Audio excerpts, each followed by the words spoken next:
I think it's the expansion. It's the expansion, first of all, of Mother Angelica's legacy to a tangible form. Then the was the fact that it was not among sympathizers on the shores of the inland sea of Galilee that his teaching made its greatest impact in a short time. After his death, his personality and his beliefs were having a profound effect in places far removed from the shores of Palestine. A new faith. Within 20 years of Jesus' crucifixion, every major sector of Roman civilization took place at least one group of his followers. The list of nationalities present in Jerusalem to hear Peter's first public sermon reads like a roll call of the cities in the ancient world. We are from Persia, Media, and Iran. From Mesopotamia,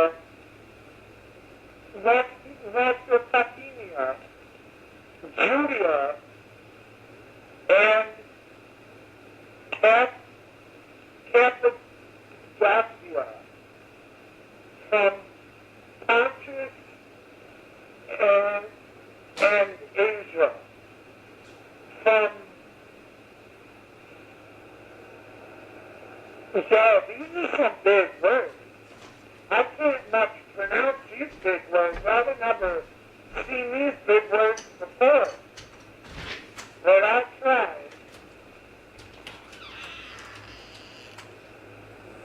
We are from Persia, Media, and Iran, from Mesopotamia, Judea, and Cappadocia, from Pontus and Asia,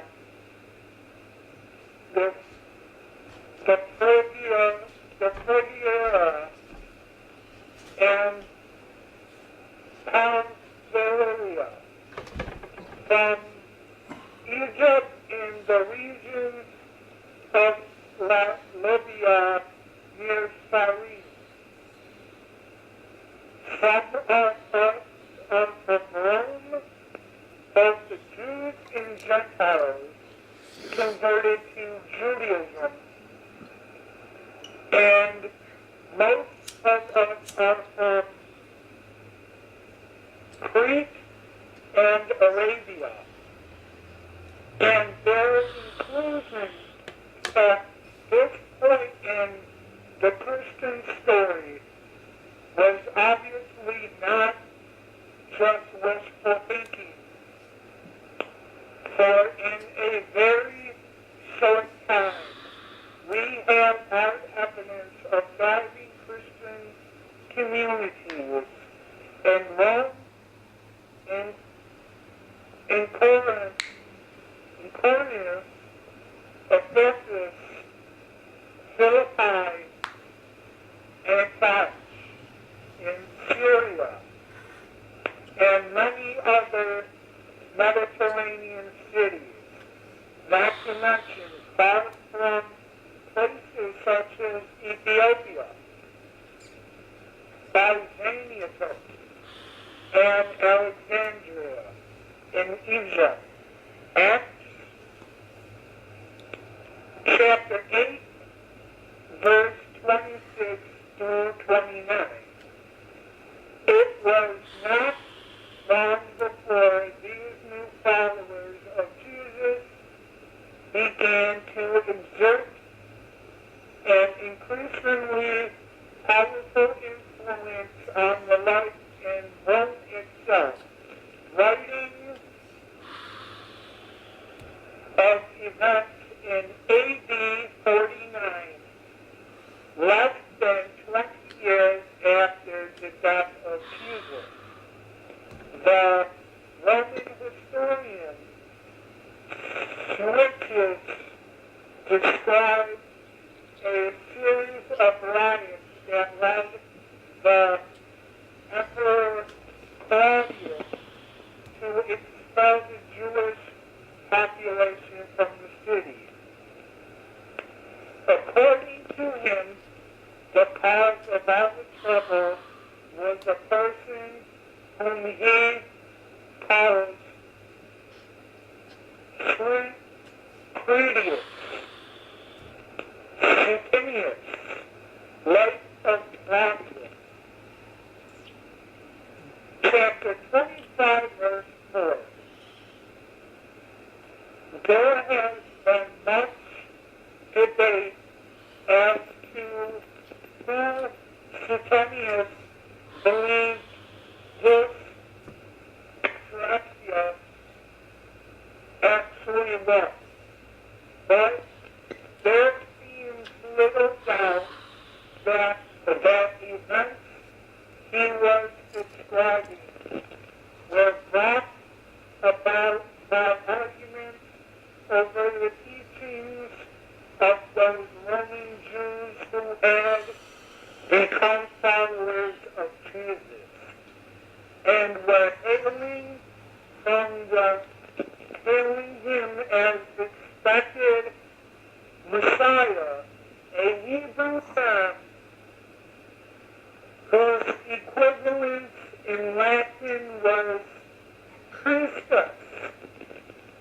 Christos in Greek, and hence the eventual common reference to Jesus Christ. Opposition. It was not long before the popular media of the Roman world turned their attention to these followers of Jesus, describing their activities in lurid terms and portraying them not only as people with weird religious ideas, but people who were a threat to the safety and the security of the Roman state. The Christians form among themselves secret societies that exist outside the system of laws, an obscure and mysterious community founded on revolt and on the advantage that accrues from it. They form a rabble of profane conspiracy. Their alliance consists in meetings at night with solemn rituals and inhumane